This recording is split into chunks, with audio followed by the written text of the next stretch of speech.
ሞቷን ባይናቸው ያዩ ሴቶች ዛሬም ድረስ በሐዘን ውስጥ ሆነው በሲዳምኛ አሶ ሃዬ ሃዬ ፍራሚንቱ ቢሎ አሜዲያ ፎማ ፎማኖይኖ ቆሎ ኡዱሲሴ ቆርኪ ጊዲሲሴ ፍራጌርቹሲኖ ፍራሺውሺሞ በአማርኛ ደግሞ ፍራን አሰሯት በቀጭኔ ላይ ባውሬ ገደሏት እኔ ምንም አላወቁ ፋንታዋን እነሱ ይለቁ ይሄው ዛሬ እኔን ቆጮ ያስጨነቁ ይላሉ። በእርግጥም በዘመኗ ነፃነትን ተጎናጽፈው ለኖሩት ለነዚህ ንስቶች የንግስት ፍራን ህልፈት መቀበል እጅግ ከባድ ነበር። እቺ ሴት በሲዳማ ባህልና የአኗኗር ዘይቤ ላይ ታላቅ ተጽዕኖ የፈጠረች ከመሆኗም በላይ ወንዶችን ጠፍንጋ በመግዛትና ሴቶችን እንደ ፍቃዳቸው በማኖር ትታወቅም ነበር። ውድ የቻናላችን ተከታታዮች በዛሬው ታሪካችን ላይ ወደ ሲዳማ አቅንተን በሲዳማ አፈ ታሪክ ውስጥ ስለምትነሳዋ ስለ ንግስት ፍራን እናነሳለን። ለቻናላችን አዲስ ሆናችሁ ላይክ፣ ሼር፣ ሰብስክራይብ ማድረግ አይርሱ እንላለን።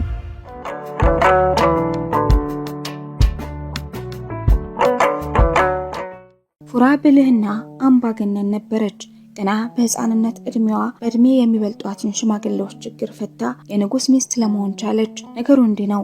በአንድ ወቅት ሲዳማን ያስተዳደር የነበረ አንድ ንጉስ ነበር። ታዲያ ይህ ንጉስም በአንድ እንቆቅልሽ ህዝቡን አስጨነቀ። እንቆቅልሹ ወላጅ እናቱ በምትኖርበት ቦታ ላሉ ሰዎች ተላከ። የንጉሱ ጥያቄ የእናቱን ዜና የሚነግሩትን መልእክተኞች ወደሱ እንዲልኩለትና ነገር ግን እናቴ ሞታለች ወይንም በህይወት አለች ማለት እንደማይችሉ የሚያስጠነቅቅ ነበር። ይህንን እንቆቅልሽ የሰሙና መልእክቱ የተላከባቸው የሀገር ሽማግሌዎች ንጉሱን በማያስከፋ መልኩ ጥያቄውን እንዴት እንደሚመልሱ ሐሳብ ገባቸው። ሆኖም ሽማግሌዎቹ ተሰበሰቡ። መልስ ለመስጠትም ሸንጎ ተቀመጡ። ዳሩ ግን በስብሰባቸው የመጣ ለውጥ አልነበረም። ለንጉሱ የሚላክ መልስ ታጣ። ውይይቱ ለብዙ ቀናት ቢደረግም መፍትሄ የማይገኝለት ሆነ። ታዲያ የዚህን ሸንጎ በተደጋጋሚ መደረግና የሽማግሌዎቹን መበታተን ያስተዋለችው አንዲት ከብት በመጠበቅ ላይ ያለች ትንሽ ልጃገረድ እንደ ወትሮ ሽማግሌዎቹ ሲመለሱ በመጠበቅ በቀን በቀን ስለሚያደርጉት ውይይት ጠየቀቻቸው። በጥያቄዋ የተገረሙትና ለእነሱ እንኳን ሳይቀር ዱብዳ የሆነባቸውን ጉዳይ ለአንዲት ሕፃን ልጅ ማማከር ቀልድ የመሰላቸው ሽማግሌዎች በጥያቄዋ ተገረሙ። ሰው ግራ ሲገባው የማያደርገው ነገር የለምና ልክ እንደ ትልቅ ሰው ከንጉሱ ስለተላከባቸው እንቆቅልሽ ለልጅቷ በዝርዝር አጫወቷት። ልጅቷም ሽማግሌዎቹ የነገሯትን ነገር በጥሞና ካዳመጠች በኋላ ታዲያ ለዚህ ነው እንዴ? ይሄማ የሚያሳስብ ነገር አይደለም መላለው አለቻቸው። በልጅቱ መልስ የተገረሙ ሽማግሌዎችም መላው ምን ይሆን ሲሉ ጠየቁ። ልጅቱ እንዲህ ስትል መለሰች። ወደ ንጉሱ ዘንድ ስትሄዱ ግማሽ ጸጉራችሁን ላሽታችሁ ግማሹን ደግሞ አጎፍራችሁ ሂዱ።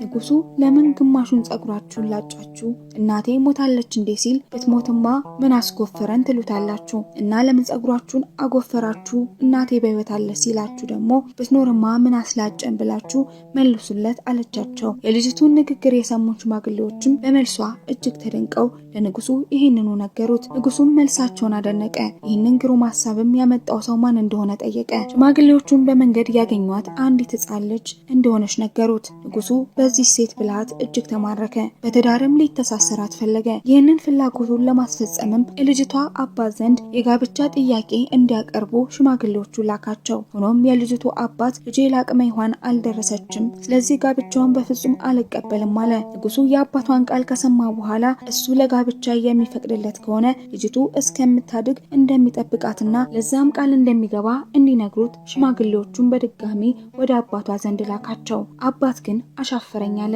የሽማግሌዎቹን ቤቷ መመላለስና የአባቷን የሽማግሌዎቹን ቃል አለመቀበል የሰማችው ፍራም አንድ መላ ዘየደች። በአካባቢው እንደ ጎመን ተቀቅሎ የሚበላ ራፉ የተባለ ቅጠል መሰብሰብ ጀመረች። ያን ቀን አባቷ ሽማግሌዎቹን ሸኝቶ ወደ ቤቱ ሲገባ በር ላይ ተቆልሎ የነበረው ጎመን አለመኖሩን አስተዋለ። ፍራንም ጠርቶ ራፉ የት ሄደ ብሎ ጠየቃት። ፍራም ቤት ውስጥ በእሳት የሚንፈቀፈቀው ማሰሮ እያመለከተችው በምንቸት ቀቅዬዋለሁ አለችው። ድርጊቷ ግራ ያጋባው አባትም ይህን ሁሉ ጎመን እንዴት በዚህ ትንሽ ምንቸት ይቀቀላል ሲል ጠየቃት። ያን ጊዜ ፍራ ፈጠን ብላ የምንቸትና የሴት ትንሽ የለውም ስትል መለሰችለት። ነገሯ የገባው ወላጅ አባትም ሽማግሌዎቹን በፈረስ ተከትሎ የንጉሱን የጋብቻ ጥያቄ ፈቀደ።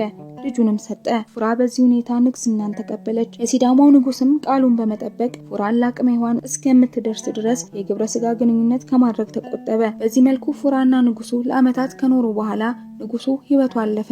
ያን ጊዜ ፉራ የንግስና በትሯን በመጨበጥ ሲዳማን መምራት ጀመረች። ሆኖም ወደ ንግስና ከመጣችበት ቀን አንስቶ መንግስቷ ለሴቶች ሐሴት ለወንዶች ደግሞ የሐዘን ማቅ አለበሰ። ፉራ ወደ ንግስና ከመጣች በኋላ የማዕረግ ስሟ ሞቲቴ ወይም እመቤት ይባል ነበር። እቺ ድንቅ ሴት በስልጣን ዘመኗ ሴቶችን ከወንዶች ይልቅ የበላይነት እንዲኖራቸው አድርጋለች። ለወንዶች ፈታኝ ጥያቄዎች በመስጠትና ከባድ ትዕዛዞችን በማስተላለፍ የምትታወቀው ፉራ ሊያደርጉት የማይችሉትን ነገር አድርጉ፣ ሊሆን የማይችለውን ነገር ደግሞ መሆን አለበት በማለት ታስጨንቃቸው ነበር። ንግስቲቱ ወንዶችን ትሰበስብና ሊመልሱ ያዳግታቸዋል ብላ የምታስበውን ጥያቄዎች ትጠይቃቸዋለች። ያልመለሱትንም ትገላለች። ሆኖም ስተው የሞቱት እንዳሉ ሆነው አብዛኛው ጥያቄዋ በወንዶች ብላታዊ መልስ ይመለስ ነበር። በዚህም የተነሳ ከመሃላችሁ የተወሰኑ ብልህ ሰዎች ቢኖሩ ነው በማለት አጭርና መላጣ ወንዶችን በጠቅላላ አስገድላለች። ያም ሆኖ ከነዚህ ወንዶች መካከል አንድ በህይወት የተረፈ ሽማግሌ ወንዶቹ ከደበቁትና ህይወቱን ካተረፉለት በምክር እንደሚረዳቸውና ከፉራ የጥያቄና የሞት በትር እንደሚያተርፋቸው ነገራቸው። በዚህም የተስማሙት ወንዶችም ሽማግሌውን በአንዱ ዋሻ ጉድጓድ ቆፍረው በዛ ውስጥ ደበቁት። ታዲያ በሌላ ጊዜ ፉራ እነዚህን ወንዶች ሰብስባ የተለመደውን ጥያቄዋን ሰነዘረች። ጥያቄዋን ፈርስ የሌለው ወይፈን እንዲታረድልኝ የሚል ነበር። ለትዕዛዟም 1 ዓመት ያክል ሰጠች። ንግስቲቱ የጠየቀችውን ጥያቄ አንግበው ወደ ሽማግሌው የመጡት ወንዶችም ያለቻቸውን ሁሉ ለሽማግሌው ነገሯቸው። ሽማግሌውም አንድ ገና የተወለደ ጥጃ በወተት ብቻ እንዲያድግ አድርጉ፣ ከወተት በስተቀር ሳርና ሌሎች ምግቦች እንዳይመገብ ጠብቁት። ጥጃው እያደገ ሲሄድም እናቱ ልትነጥፍ ስለምትችል ከየቤታችሁ ወተት እያመጣችሁ አጠጡት አላቸው። የተባሉትን ያደረጉት ወንዶችም በቀኑ በንግስቱ ፉራ ፊት ወይፈኑን ሲያርዱት ምንም ፈርስ ሳይኖርበት ቀረ።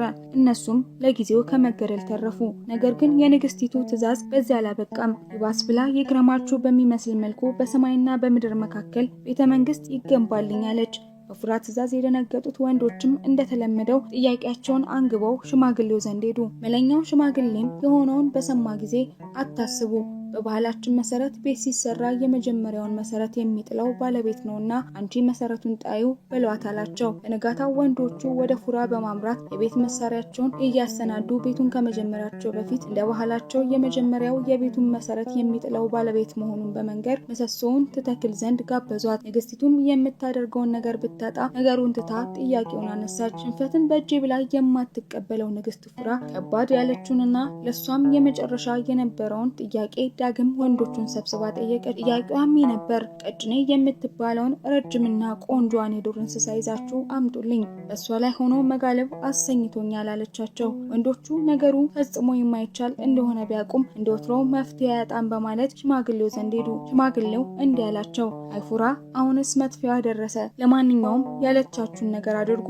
ቀጭኔዎች ለተወሰነ ጊዜ የሚያፈዛቸውንና የሚወዱትን ጣፋጭ ቅጠል አሳያችኋለሁ። በቀጭኔዎቹ መዘዋሪያም ይህን ቅጠል ተጨፍጭፎ እንዲቆለል አድርጉ። ከዚያም ቀጭኔዎቹ ይህን ቅጠል ከበሉ በኋላ የተወሰነ ጊዜ ስለሚፈዙ ያኔ ንግስቲቷን በቀጭኔዋ ላይ አውጧት፣ እንደወጣችም እንዳትወርቂብን ነው በማለት በትልቅ እርጥብ መጫኛ በደንብ አድርጋችሁ በማሰር ቀጭኔዋን ልቀቋት አላቸው። ወንዶቹም ሽማግሌ ያላቸውን ነገር ካደረጉ በኋላ እንደተባሉት ቀጭኔዎቹ መፍዘዝ ጀመሩ። ያን ጊዜ ከመሃላቸው አንዷን መርጠው ፉራን ጫኗት፣ እንዳትወርቂብን ነው በማለትም በደንብ አሰሯት። ሆኖም ከጥቂት ደቂቃዎች በኋላ ካፈዘዛት ነገር የነቃችው ቀጭኔ ላይዋ ላይ የተጫነባትን ነገር ለማስለቀቅ በሚመስል መልኩ በድንጋጤ ፈረጠጠች። ያን ጊዜ ፉራ በህይወት እንደማትተርፍ በመረዳት ወይኔ ፉራ፣ አንድ የቀረ ብላተኛ ሽማግሌም አለቀልኝ አለች። በሆነው ነገር ደንግጠው በዙሪያዋ የሚላቀሱትን ሴቶችም ተመልክታ ቶሎ ማማሲያ ያቀብሉኝ ፍጠኑ ስትል አዘዘቻቸው። ሴቶቹም ማማሲያውን ለፉራ ለማድረስ በየፊናቸው ወደ ቤታቸው ተሯሯጡ።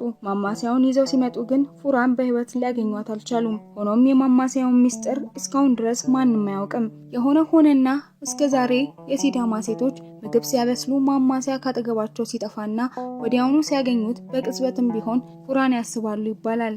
የፉራ ሞትን ተከትሎ ወንዶች ዳግም የበላይነታቸውና ነፃነታቸውን ቢያገኙም በሴቶቹ ግን ሞቷ መሪር ሐዘን ውስጥ ከተታቸው። በሷ ጊዜ ሴቶች ያለ ፍላጎታቸው ከወንዶች ጋር የግብረ ስጋ ግንኙነት እንዳይፈጽሙ የሚያዝግ ነበረ።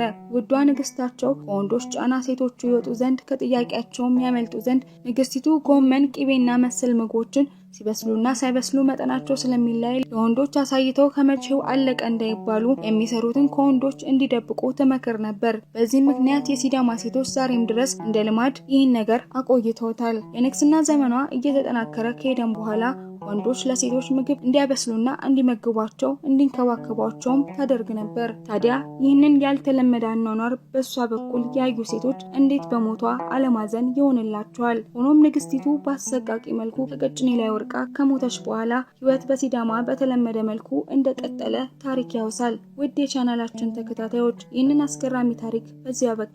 በየጊዜው ይህንን መሰል የፍቅር፣ የወንጀል፣ የግለሰቦች የእውነተኛ ታሪኮች እንዲደርሳችሁ ላይክ፣ ሼር፣ ሰብስክራይብ ማድረግ አይዘንጉ እንላለን። ሰናይ ጊዜ እንዲሆንላችሁ ተመኘን።